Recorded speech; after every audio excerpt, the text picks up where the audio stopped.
one question for the NDP. How are you going to finance everything you say you're going to give the people of British Columbia? We hear an awful lot about what you want to do, but how are you going to finance it?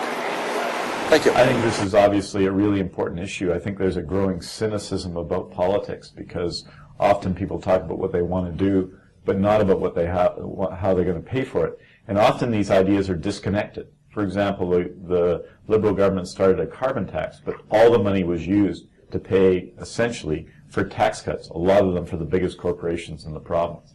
So what I've said is that I'm going to lay out specific initiatives, and I'm going to say how I'm going to pay for them. Let me give you an example. I say we need to roll back corporate taxes to 2008 levels and use that money, and those corporate tax cuts between 2008 and 2011 were subsidized by the carbon tax. So I want to roll back the corporate tax levels to 2008 levels, which is 40% below 2001 levels, and use the money to do what I think people want the carbon tax to do, which is invest in environmental initiatives such as transit in the Victoria area.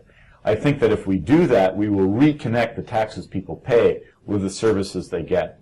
Another proposal I've made that was very specific was to reinstate a minimum tax on banks in BC and to ensure that that money goes to something I think important, which is ensure that young people have access to post-secondary education.